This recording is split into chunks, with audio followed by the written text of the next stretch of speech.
Di mana cucu Momi? Pria duduk di dekat jendela menatap langit yang bertaburan bintang. Sangat indah dipandang mata tapi tidak dengan hati pria. Saat ini dia sedih, hatinya kalut. Apa dia harus mencari pria itu? Pria yang membuatnya mendapatkan kedua malaikat kecilnya. Pria sangat ingat betul kejadian 6 tahun lalu. Adalah ulah dari sang kakak dan ibu tirinya yang menjebaknya. Hingga dia tidak mengetahui pria itu, pria yang merenggut kesuciannya di malam itu. Flashback. Pria, tolong kakak meeting di Hotel XX di kota T. Ucapnya lembut, padahal dia mempunyai rencana di balik sikap lembutnya tanpa pria sadari. Kenapa? Apa kakak baik-baik saja? Ucap pria. Kakak baik kok, hanya saja pekerjaan kakak hari ini banyak dan tidak bisa ditinggalkan. Keluhnya padahal hatinya sedang tersenyum. Pria yang sifatnya lembut dan baik hati tidak mempunyai kecurigaan pada sang kakak. Jam berapakah meetingnya? Tanya pria menatap sang kakak yang berada di depannya di seberang meja pria. Nanti sore sekitar jam 5. Pria melirik jam tangannya yang melingkar masih menunjukkan pukul 9 pagi. Sepertinya kamu harus berangkat sekarang, takutnya perjalanan macet. Ucap sang kakak pura-pura melihat jam tangannya. Baiklah kak, aku pulang dulu siap-siap terus langsung berangkat. Pria merapikan meja kerjanya. Setelah selesai dirinya beranjak dari tempat duduknya, menghampiri sang kakak. Hati-hati, ini berkasnya. Setelah selesai langsung pulang. Kalau sekiranya larut malam, lebih baik kamu menginap di hotel terdekat. Ucapnya penuh maksud. Baik kak. Pria melangkah keluar dari ruangan itu untuk pulang ke rumah. Tanpa curiga, hari itu pria berangkat ke kota T. Setelah sampai, pria memutuskan untuk menginap di hotel karena tidak mungkin dia kembali pulang larut malam, apalagi perjalanan jauh. Dia tahu banyak tindakan kejahatan di malam hari, apalagi dia perempuan. Setelah membersihkan diri di hotel, pria beristirahat sebentar karena meetingnya masih kurang 1 jam. Setelah selesai, pria menemui klien di hotel tempat pria menginap. Disitulah pria kehilangan kesuciannya. Pria langsung meninggalkan hotel pada malam itu juga. Setelah sampai di kediaman Kennedy, pria disambut oleh sang kakak yang sebelumnya dihubunginya dan menceritakan segala kejadian yang menimpa dirinya. Tenang ada kakak pasti akan melindungimu. Ucap sang kakak memeluk pria sambil mengelus punggung pria. Tanpa disadari sang kakak tersenyum licik. Flashback off. Mengingat itu, pria kembali menitikkan air mata. Ternyata orang yang mengatakan akan melindunginya adalah seorang yang berkhianat padanya. Setelah lelah, pria naik ke atas kasur kemudian tidur meski dengan bayangan yang selalu mengganggunya di saat tidur. Di kediaman Deluxis, Alexo mendapat interogasi dari kedua orang tuanya perihal cucu yang diucapkannya pagi tadi. Alexo baru saja pulang, dia ditarik oleh Momi, Rhea, ke ruang keluarga. Di sana sudah ada sang Dedi seperti menantikan sesuatu. Alexo mengerti hanya saja hari ini dia sungguh lelah, ingin segera membersihkan diri dan tidur. Mom, Dad, panggil Alexo. Jelaskan dulu apa maksudmu? Kalau kami punya cucu sedangkan dirimu saja belum menikah. Ucap Momi keras. Rhea menarik anaknya duduk di sofa ruang keluarga. Sebelum kamu menjelaskannya jangan harap kamu bisa istirahat. Sarkas Rhea pada anaknya. Sang papanya tersenyum, istrinya ini kalau sudah punya tujuan maka harus disegerakan. Kalau tidak jangan harap bisa bergerak di tempat. Momi, Alexo itu capek.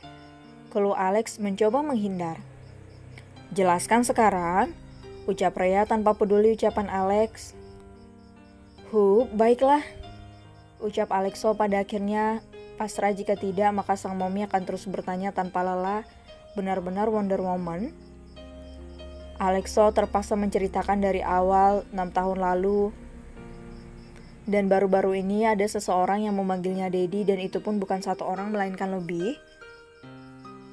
Dasar pria tidak bertanggung jawab, ucap Momi Rhea geram. sambil melempar bantal ke arah Alexo. "Salah sendiri dia kabur," Alex menjawab santai. "Sekarang di mana cucu-cucu Mommy berada?" tanya Rhea geram. Percuma saja dirinya hanya ingin tahu keberadaan sang cucu kembar, karena menurutnya pastilah kembar, karena bukan hanya satu orang saja, melainkan lebih. Entah, santai Alexo membuat Rhea semakin geram dengan sikap putranya itu yang sangat tidak peka terhadap anak-anaknya. Juga Rhea menyimpulkan bahwa anak Alexo adalah kembar. "Sudah lama, Alexo capek, mau ke kamar?" Alexo beranjak dari duduknya, berjalan menuju kamarnya di lantai 2. "Pak, cari tahu mantu sama cucu kita," ucap Rhea pada sang suami. "Sudah, tenang saja, tadi papa suruh orang kepercayaan papa," ucap Diarta. "Dasar anak itu selalu saja tidak peduli, isi pikirannya hanya kerja dan kerja," omel Rhea melihat putranya yang selalu sibuk bekerja. "Sudah Ma, tenang saja," ucap sang suami sambil mengelus punggung sang istri pelan. "Kak, gimana kalau kita ganggu Dedi?" tanya Lexa antusias. "Kakak malas, besok saja ya." Seperti Alex enggan membahas sang Dedi. "Boleh nggak Kak aku retas kamera rumah Dedi?" Lexa tidak menjawab, malah memberikan pertanyaan kembali pada Alex. "Boleh kalau bisa sih," ucap Alex sengong. "Jangan meremehkanku Kak. Kita ini 11-12 jeniusnya. Jangan mentang-mentang kakak lahir duluan ya," kesal Lexa memandang tajam Alex dengan kedua matanya yang melotot. Kemudian Lexa mengambil laptopnya sendiri dan mulai menghidupkannya. Setelah itu Lexa memainkan jari-jarinya secara tepat.